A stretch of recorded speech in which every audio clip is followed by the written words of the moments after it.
कैसे हो? आशा करता हूँ बढ़िया कर रहे हो सब लोग। बढ़िया।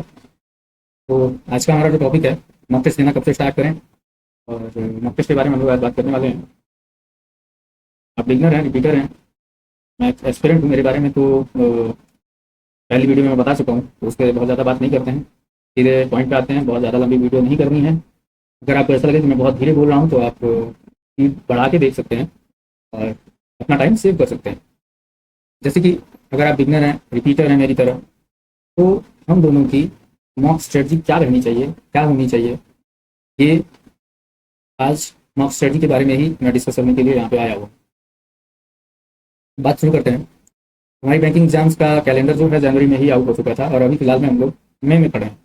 और मुझे नहीं लगता है कि मई का टाइम बीतते हुए, मई तक का टाइम आते हुए, जन से मई तक आते हुए हम लोगों को फील हुआ होगा कि इतना टाइम बीत गया, लेकिन सच में बीत गया।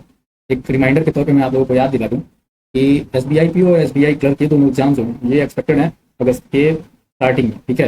क्योंकि आईबीपीएस पीओ का 21 और 22 अगस्त को लगा हुआ है पीओ प्रीलिम्स।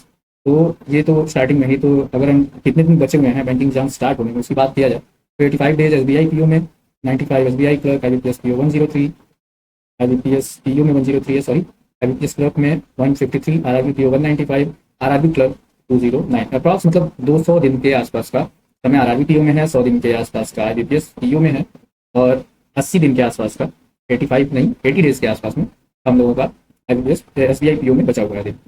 तो आगे बढ़ते हैं, हम लोग मॉक स्ट्रेटजी के बारे में बात करते हैं। मैं यहाँ पे कुछ स्लाइड्स आपके सामने लाया हूँ बना करके। जैसे अगर आप बिगिनर हैं, तो आप पहली बार एग्जाम दे रहे हैं, तो आपका अभी तक का जो है सिलेबस 50-60% तक का कंप्लीट हो चुका होगा। अब आपके मन में यही क्वेश्चन आता होगा, मेरे मन में भी आ रहा था स्टार्टिंग में जब मैं बिगिनर था, तो मॉक क्या होना चाहिए, मैं मॉक कब से दूँ, या मेरी मॉक की स्ट्रेटजी क्या होनी चाहिए, मैं किस तरीके से, ये 3-4 प्रश्न जो क्वेश्चन आपको दिख रहे हैं कि मॉक कब शुरू करना चाहिए, शुरुआत में कितने मॉक्स पर वीक देने चाहिए, मेरी फ्रिक्वेंसी क्या होनी चाहिए, या मॉक देने के बाद, फिर मॉक देने के बाद क्या करना चाहिए, ठीक है। और ओवरऑल हमारी मॉक स्ट्रेटजी कैसी होनी चाहिए, तो इस पर मैं आप लोगों को थोड़ा सा गाइड करने के लिए आया हूँ। मॉक कब शुरू करना चाहिए, तो इसका स्टार्टिंग में बताऊं कि जब आपका 50-60% सिलेबस कंप्लीट हो गया हो। जैसे 50-60% सिलेबस कंप्लीट करने का मतलब, आपने अर्थमेटिक के पॉइंट कर ले लीजिए, और अर्थमेटिक में आपने 4-5 जो है चैप्टर्स कर लिए हूँ, जैसे एवरेज, रेशियो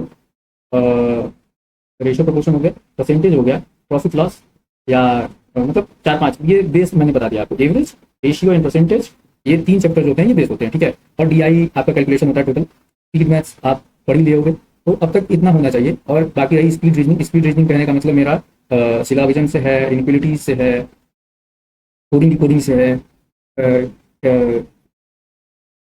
अल्फान्यूमेरिक सीरीज से है, ठीक है। तो इन सब चीज़ों पे अगर आपका कमांड हो चुका है, अभी तक आपका मतलब ठीक ठाक कमांड हो गया होगा, तो आपको अब से स्टार्ट कर देना चाहिए। रही फ्रिक्वेंसी की बात, तो मेरे हिसाब से आप लोगों को अभी फिलहाल में पर वीक, अगर आपने अभी तक स्टार्ट नहीं किया है, वैसे स्टार्ट आपको अप्रैल से कर देना चाहिए। अगर आपने अभी तक स्टार्ट नहीं किया है तो आप पर वीक 2 मॉक दीजिए, ठीक है। पर वीक 2 मॉक कर दीजिए। और अगर आपने अप्रैल से स्टार्ट किया हुआ है तो अभी आप फ्रिक्वेंसी थोड़ी सी बढ़ा दीजिए, पर वीक 3 मॉक कर दीजिए। मॉक देने के बाद सबसे जरूरी काम जो होता है उसका एनालिसिस करना। अगर 1 घंटे का मॉक दे रहे हैं तो 1 घंटे का मिनिमम हमारा जो है एनालिसिस टाइम होना चाहिए, ठीक है। उसको एनालिसिस करना। बाकी रही कि एनालाइज कैसे किया जाता है, एनालिसिस कैसे किया जाता है, इसका मैं एक अलग से वीडियो आपको छोटा सा बना दूंगा, अभी उसकी बात नहीं करते हैं।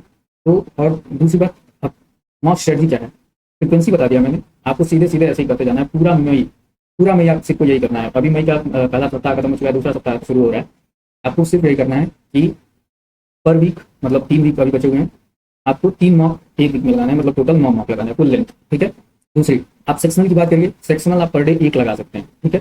मतलब ऐसा अल्टर करके, जैसे 2 सब्जेक्ट एक दिन में लगाना है आपको। जैसे मान लीजिए अगर आपने 5 रीजनिंग आज लगा लिया, अगले दिन जो है इंग्लिश 5 लगा लीजिए, उसके अगले दिन रीजनिंग और इंग्लिश लगा लीजिए, उसके अगले दिन क्वांट रीजनिंग फिर लगा लीजिए। कहने का मतलब मेरा अल्टर करके 2 सब्जेक्ट एक साथ में, ठीक है। इस तरीके से आप सेक्शनल लेके चल सकते हैं, और सेक्शनल से स्टार्ट करके आप फुल लेंथ में। बहुत लोग ऐसे भी करते हैं कि पहले मैं सेक्शनल करूँ या फुल लेंथ करूँ या क्या करूँ। इतना ज़्यादा कंफ्यूजन की बात ही नहीं होती है, ठीक है। इतना ज़्यादा कंफ्यूजन क्रिएट ही नहीं करना है, सीधे आपको मॉक देना स्टार्ट करना है, ठीक है। अब बात कर लेते हैं हम लोग, ये रही बिगनर की बात। अब बात करते हैं हम लोग रिपीटर्स की, ठीक है। तो रिपीटर्स का मतलब ये होता है, अगर आपके को प्रीलिम्स निकले हुए हैं तो अपने आप को आप रिपीटर्स कह सकते हैं, ठीक है। अगर नहीं, आपके प्रीलिम्स नहीं निकले हैं तो आपको बेस पे काम करना चाहिए, और आपको एक बार फिर से अपने आप को बिगनर मार के ही स्टार्ट करना चाहिए, ठीक है। तो रिपीटर को मॉक, ये 3-4 प्रश्न आपके भी दिमाग में आने चाहिए कि रिपीटर्स मॉक कब से शुरू करना चाहिए। अभी देखो, कब से शुरू करना चाहिए रिपीटर्स, अगर आप हैं तो आपको ये प्रश्न आएगा ही नहीं दिमाग में, रिपीट मॉक कब से शुरू करना चाहिए। मॉक आपका चल ही रहा है, पिछला एग्जाम पिछला दे के आए हुए हैं, मॉक अगर आप एकदम छोड़े नहीं होंगे, मॉक दे रहे होंगे, आपके लिए तो ऐसा था ही नहीं, मतलब जो जो टॉपिक आपका वीक है उसको आप मॉक दीजिए, एनालाइज करिए, टॉपिक वीक लग रहा है उसको टॉपिक का क्लास करिए या रिवीजन करिए, उसका जिस भी तरीके से उसको स्ट्रांग बना सकते हैं उसको स्ट्रांग बनाइए, ये आपका होता है। फिल्म्स के मॉक की फ्रिक्वेंसी, तो मॉक में आपके लिए मॉक डिवाइड हो जाएगा फिल्म्स और मेंस, ठीक है। तो फिल्म्स में मॉक की फ्रिक्वेंसी क्या होनी चाहिए, मेंस के मॉक की फ्रिक्वेंसी क्या होनी चाहिए, इन दोनों का आंसर ये है कि आपको फिल्म्स में पर डे एक मॉक लगाना है। अब वो मॉक कौन से होंगे, जैसे किसी दिन IBPS PO का लगाया, उसके अगले दिन SBI PO लगाया, उसके दिन RRB PO या SBI क्लर्क, IBPS क्लर्क, मतलब 6 एग्जाम जो होते हैं उनके आप करते रहिए चेंज, घुमा घुमा के देते रहिए। दूसरी, मेंस का मॉक अभी फिलहाल में आप रिपीटर्स हैं तो आपके लिए 7 जून को रिमाइंडर के तौर पे आप देख सकते हैं, 7 जून को RBI असिस्टेंट का मेंस लगा हुआ। अगर आपने दिया हुआ है RBI असिस्टेंट का प्रीलिम्स और आपको लग रहा है कि क्लियर हो जाएगा मेरा, होप सो सबका क्लियर हो जाए। वैसे RBI असिस्टेंट में कोई नहीं कह सकता है, मेरा ये मतलब 99 अटेम्प्ट्स हैं मेरे, लेकिन मैं खुद के लिए श्योर नहीं हूँ क्योंकि मेरा लखनऊ में कानपुर जो है, लखनऊ कानपुर में कट ऑफ ही इस बार 96 प्लस रहने की उम्मीद है। तो अगर मेरा 1 से 2 क्वेश्चन भी राउंड हुए तो फिर कुछ कहा नहीं जा सकता है, लेकिन फिर भी मीन्स का मॉक देना है, मॉक देने में कोई फर्ज नहीं है, आप मॉक दे सकते हैं, आप ये प्रिपरेशन में हेल्प भी करेगा वो, ठीक है। तो आपको मीन्स का मॉक हफ्ते में पर वीक आपको 2 मॉक को देने चाहिए कम से कम, मिनिमम 1 वीक में 2, ठीक है। सबसे लास्ट, पिछली बार की गलतियों को मॉक में ट्रैक करें, ये जो प्रश्न आ रहा है, क्वेश्चन है how to track and avoid repeating past mistakes in marks, ये मुझे बताने की जरूरत नहीं है अगर आप रिपीटर हैं तो, क्योंकि ये आप खुद कर रहे होंगे, आप सेल्फ एनालाइज कर रहे होंगे, मैं भी सेल्फ एनालाइज कर रहा हूँ। मेंस की मॉक की कौन सी प्लेटफॉर्म और फ्रिक्वेंसी, फ्रिक्वेंसी पहले ही बता दिया हूँ। प्लेटफॉर्म की बात करें तो मेरे आप कोई भी प्लेटफॉर्म, सारे प्लेटफॉर्म अच्छे होते हैं, उसमें किसी भी एक प्लेटफॉर्म का नाम नहीं है, सारे प्लेटफॉर्म अच्छे अच्छे होते हैं। कुछ प्लेटफॉर्म्स हैं जैसे ओलीगो हुआ, अड्डा हुआ, यस ऑफिसर हुआ, फेसबुक हुआ, गाइडली हुआ, और भी तमाम बहुत सारे पड़े हुए हैं। मेरे अगर मेरा पर्सनल आप कहेंगे तो मेरे पास जो है टेक्स्ट बुक का है और प्रैक्टिस मॉक का है, ये 2 मॉक मेरे पास है। बाकी मुझे नहीं लगता है कि मुझे और लेना चाहिए, अगर लेना होगा तो मैं मॉक लेने में कोई कसर नहीं छोड़ता हूँ, मॉक देना चाहिए। मॉक जितने प्लेटफॉर्म से आप देंगे, जितना ज़्यादा प्लेटफॉर्म से देंगे उतना, देखिए इरिलेवेंट नहीं होना चाहिए, रिलेवेंट हो मॉक दीजिए, जितना मॉक हो सके आप दीजिए, कोई दिक्कत नहीं, ठीक है। आगे बढ़ते हैं, बहुत ज़्यादा लंबी नहीं करते हैं वीडियो। कंसिस्टेंसी भी टैलेंट, ये बात है, कंसिस्टेंट रहिए, इसका मतलब मेरा रखने का यहाँ पे यही था कि कंसिस्टेंटली आप काम करते रहिए। टैलेंट नहीं होगा तब भी अगर आप कंसिस्टेंटली काम कर रहे होंगे तो आपको सक्सेस जरूर मिलेगी, ठीक है। अगर देखो मॉक दे रहे हैं, मॉक देते टाइम क्या एक स्ट्रेटजी होनी चाहिए हमारी, वो बहुत छोटा सा मैं ये कर रहा हूँ इस पर। जैसे कि अपने आप को थोड़ा सा समय दीजिए, टाइम दीजिए, कोई भी चीज़ होने में ना टाइम लगता है, थोड़ा सा टाइम दीजिए, स्कोर को ट्रैक करिए। स्कोर ट्रैक करने का मतलब ये होगा कि मतलब हम जो भी करते हैं ना, सबसे बड़ी गलती पता है क्या, मॉक देने के बाद हम क्या करते हैं, मॉक देने के बाद हम एनालाइज करते हैं, एनालाइज करने में हम क्या कहते हैं, जो क्वेश्चन मैंने सही कर दिए उसको सीधा स्किप, जो क्वेश्चन मैंने देख के छोड़े हैं, थोड़ा सा सॉल्व किया उसको हम थोड़ा सा टाइम देते हैं, जो हमसे गलत हो गया उसका मतलब बहुत हल्का फुल्का देख के हम लोग आगे बढ़ जाते हैं। लेकिन ये बिल्कुल सरासर गलत तरीका है, बिल्कुल गलत तरीका है एनालाइज करने का, मॉक को देखने का, ठीक है। हम परसेंटाइल देख लेंगे, हमारा स्कोर क्या रहा देख लेंगे, कितने गलत हुए कितने सही हुए ये देख लेंगे, बस हो गया, बात खत्म, एक्यूरेसी क्या हुई, बात खत्म, हो गया।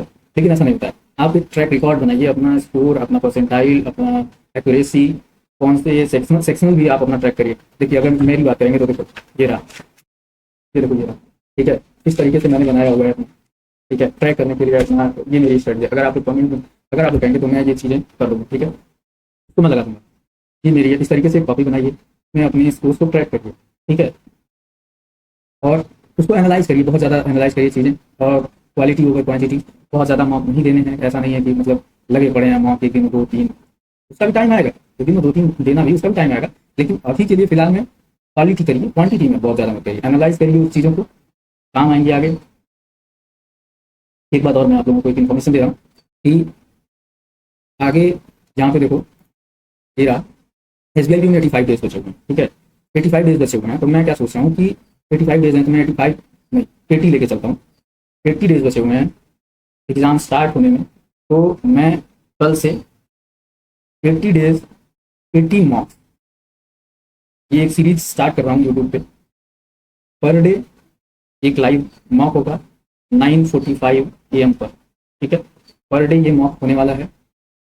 मेंस का मैं अपनी स्टडी से चलूँगा, प्रीलिम्स का मॉक आप लोग जिस दिन जो मॉक देने को बोलोगे मैं वो मॉक लाइव आके दूंगा, साथ में आप लोग सॉल्व कर सकते हैं। आप लोगों को अगर जो ये बात, पैसा कभी भी आड़े नहीं आना चाहिए प्रिपरेशन में।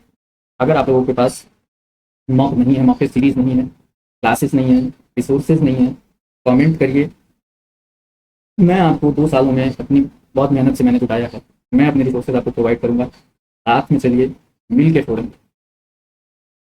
26 26 हमारा हो, ठीक है? कैमरे में देख के बोल रहा हूँ, 26 हमारा होगा और हम लेने वाले हैं इस चीज़ को, ठीक है? मैं अपने सारे रिसोर्सेज आपको देने के लिए तैयार हूँ। मेरी क्लासेज हुई, जैसे ऑफिसर की क्लास हुई, अड्डा की क्लास हुई, मेरे पास दोनों है। अगर आप लोग कहेंगे तो मैं आपको क्लास प्रोवाइड करूँगा।